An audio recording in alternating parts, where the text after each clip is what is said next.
lesson is lesson 2 of civics, making a living. First of all, what is making a living?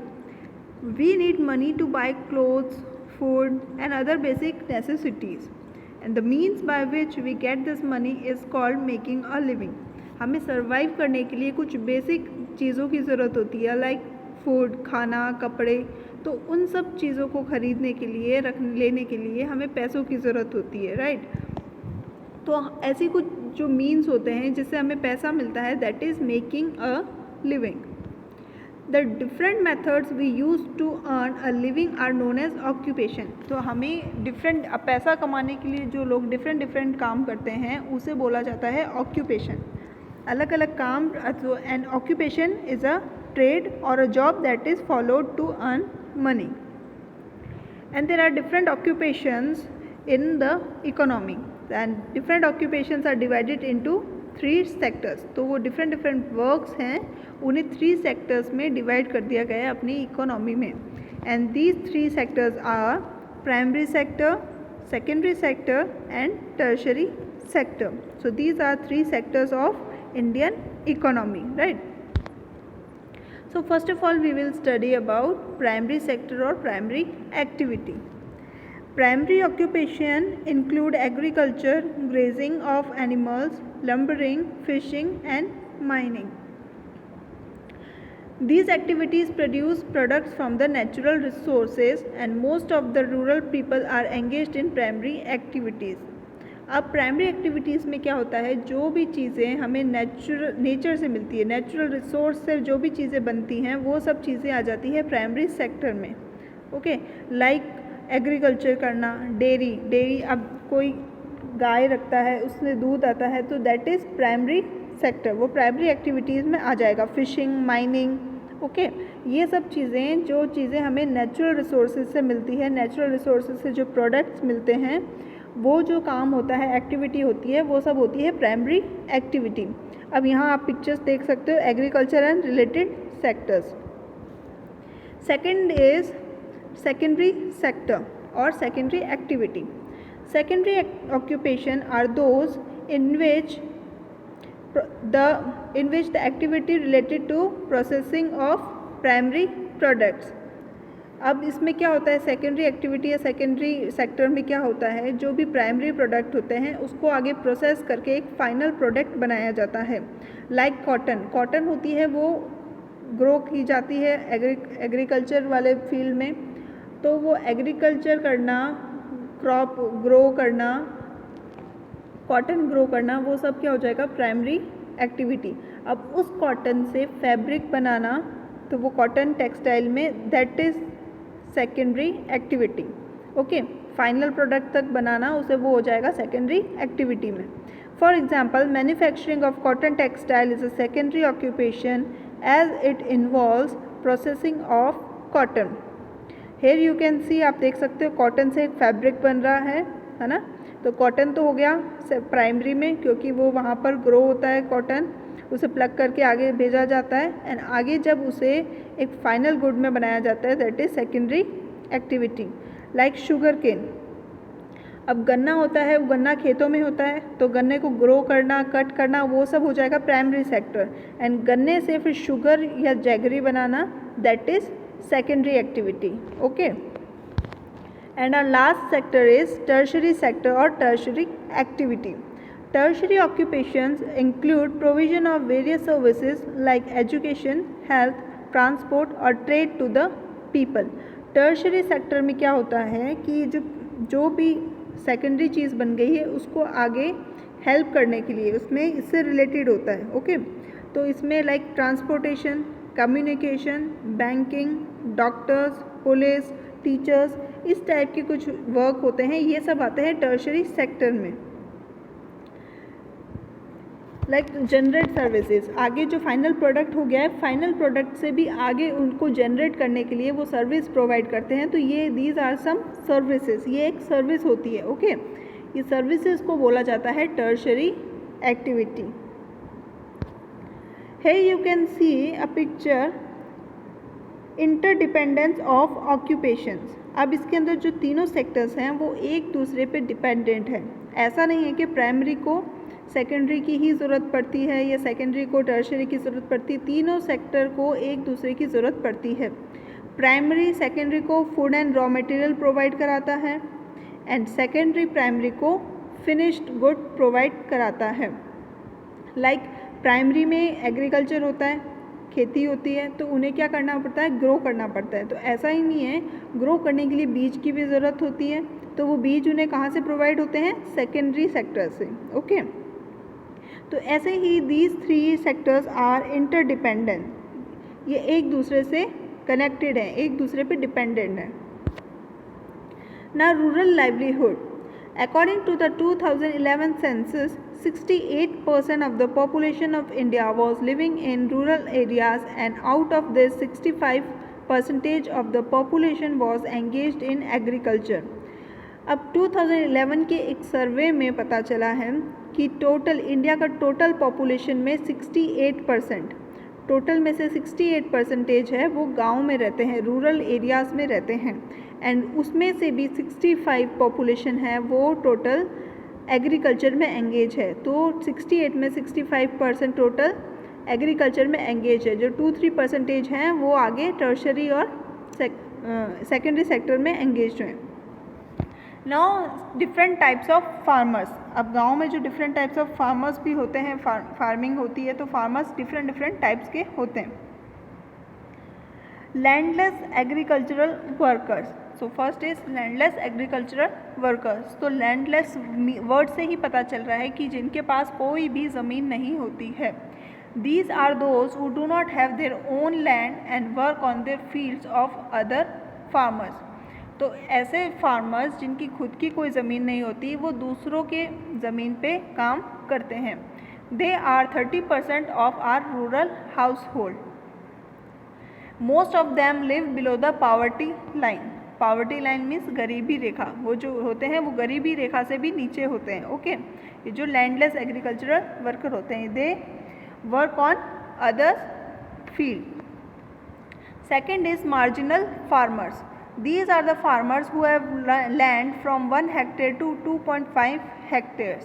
Marginal farmers वो farmers होते हैं जिनके पास ज़मीन तो होती है 1 to 2.5 हेक्टेयर ज़मीन होती है, बट वो उनके लिए सफिशिएंट नहीं होती है। उनको जो उनकी डेली लाइफ का जो काम होता है, उनकी नेसेसरी चीज़ें हैं, वो उनसे पूरी नहीं होती है। तो इसलिए वो क्या करते हैं, they work as labourers on others peoples land. वो दूसरों की ज़मीन पे भी काम करते हैं, खुद का जो थोड़ी सी पीस ऑफ लैंड होती है उस पर भी वो एग्रीकल्चर करते हैं, plus they also work on others people land.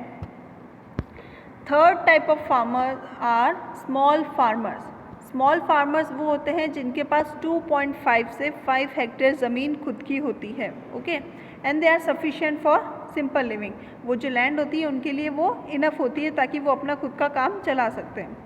These farmers practice subsistence agriculture। अब subsistence agriculture क्या होता है, subsistence agriculture में कोई भी फार्मर अगर कोई एग्रीकल्चर कर रहा है अपने लैंड पे, तो वो जो भी उसका जो क्रॉप्स होंगे, जो भी चीज़ होगी, वो गुड्स अब वो खुद के लिए यूज़ करेंगे, खुद के और खुद की फैमिली के लिए यूज़ करते हैं। Subsistence agriculture is a type of agriculture in which crops are grown and consumed by the farmers and his family। तो जो भी क्रॉप्स होते हैं वो फार्मर खुद अपने और अपनी फैमिली के लिए यूज़ करता है, वो मार्केट में बेचने के लिए नहीं करता। Intensive subsistence agriculture is a type of agriculture where farmers intensively cultivate the land to produce the variety of crops from a small piece of land. अब इंटेंसिव सब्सिस्टेंस एग्रीकल्चर क्या होता है, जहाँ पे जो फार्मर होता है वो थोड़ी ज़मीन पे वेराइटी ऑफ क्रॉप्स ग्रो करते हैं, मतलब कम ज़मीन पे थोड़ी ज़्यादा वेराइटीज़ ग्रो करते हैं, that is intensive subsistence agriculture. And last type of farmers is rich farmers. Rich farmers क्या होते हैं, जिनके पास मोर देन 5 हेक्टेयर ज़मीन होती है, जिनके पास मोर देन 5 हेक्टेयर ज़मीन होती है, एंड जो जिस पे एग्रीकल्चर करते हैं, जो क्रॉप्स होता है वो किस पर्पज़ से करते हैं, बिजनेस के लिए, ताकि वो उससे इनकम कमा सके, वो मार्केट में बेचने के लिए वहाँ पर एग्रीकल्चर करते हैं। Farmers grow crops for sale in the market. जो भी क्रॉप्स होता है उनके खेतों में वो उसको मार्केट में बेचते हैं, उसका प्रॉफिट उसका अर्न करते हैं।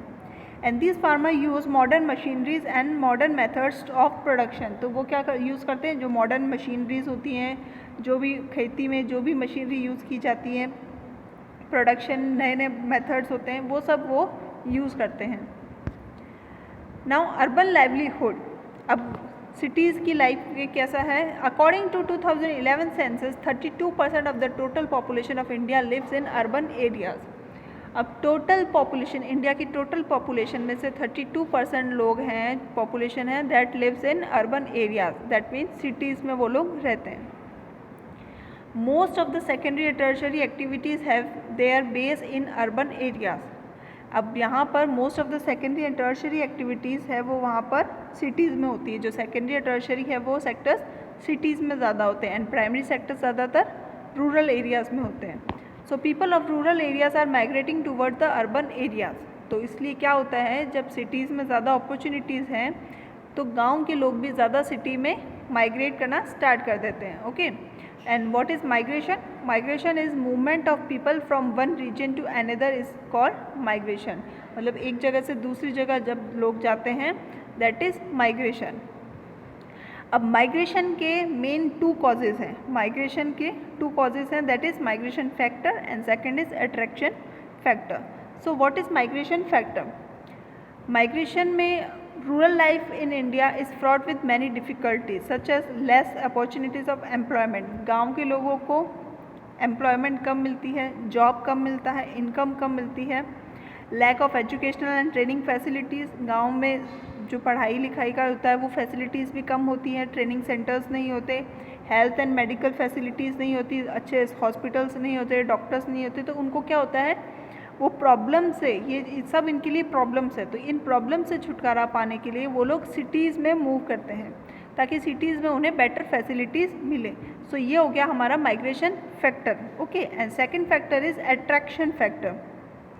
सिटी की लाइफ होती है एक बहुत अट्रैक्ट करती है गांव के लोगों को, उनका लिविंग स्टैंडर्ड एक हाई होता है, लिविंग स्टैंडर्ड सबसे अलग होता है गांव वालों से।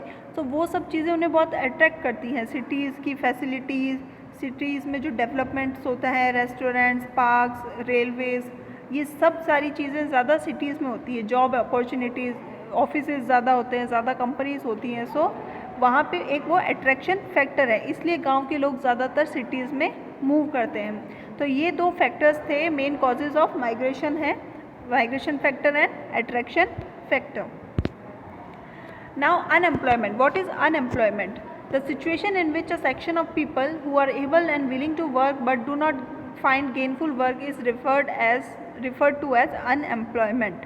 जहाँ पे लोग काम करना तो चाहते हैं बट उन्हें काम नहीं मिल पा रहा है, दैट इज़ अनएम्प्लॉयमेंट, बेरोज़गारी। ओके, जहाँ पे लोग करने की इच्छा है पर उन्हें काम नहीं मिलता है। आज के टाइम पे भी ऐसा होता है कि बहुत सारे लोग पढ़ाई लिखाई पूरी कर लेते हैं बट उन्हें वो जॉब नहीं मिलती है, तो that is unemployment. Now here you can see self-employment, rural employment, regular employment and wage employment. So self-employment क्या होता है? Self-employment, self means खुद, self-employment खुद, यानी खुद का ही कोई काम, like business, किसी का कोई business होता है, किसी की कोई फैक्ट्री है, किसी की कोई शॉप है ना, that is self-employment. So worker is the owner of the resources. तो जो भी रिसोर्स है उसका वो ओनर खुद ही होता है, वो अपनी मर्ज़ी से कुछ भी कर सकता है, अपने खुद के हिसाब से रूल्स एंड रेगुलेशंस चला सकता है। Okay, worker sales his products and earns profit. तो वर्कर जो काम करता है, जिसका सेल्फ एम्प्लॉयमेंट है, वो खुद अपने सामान बेचता है एंड अपना प्रॉफिट कमाता है। And worker get permanent work, तो वो है एक परमानेंट वर्क होता है उनके लिए। Second is regular employment. Worker is not the owner of the resources. Regular employment and wage employment में ये दोनों रिसोर्सेज के ओनर नहीं होते हैं। तो रिसोर्स का ओनर सिर्फ और सिर्फ सेल्फ एम्प्लॉयमेंट में होता है, जहाँ बिजनेस होता है। ओके, तो रेगुलर एंड वेज एम्प्लॉयमेंट में क्या डिफरेंस है कि दोनों ही, ये सिमिलर पॉइंट है इनका दोनों का, कि ये दोनों ओनर नहीं होते of the resources. Second is worker get a salary and wage employment में worker works only for wages. अब जो रेगुलर एम्प्लॉयमेंट है इसके अंदर जो काम करते हैं उन लोगों को रेगुलर सैलरी मिलती है, उन्हें सैलरी मिलती है, और वेज एम्प्लॉयमेंट में वेजेस मिलते हैं। वेजेस होते हैं वो पर डे के अकॉर्डिंग होते हैं, ओके, एक पर्टिकुलर टाइम पीरियड के अकॉर्डिंग होते हैं, पर डे के अकॉर्डिंग उन्हें पे किया जाता है। In regular employment, worker is employed for a particular time period, and in wage employment, worker is employed only for a day or for a very short period.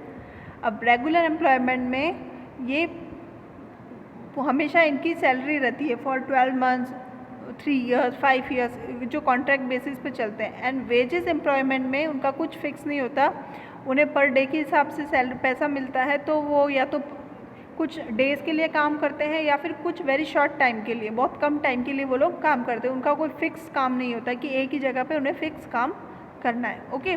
सो ये difference है self employment, regular employment and wage employment में, okay. So this was our lesson making a living, lesson number 2, and thank you.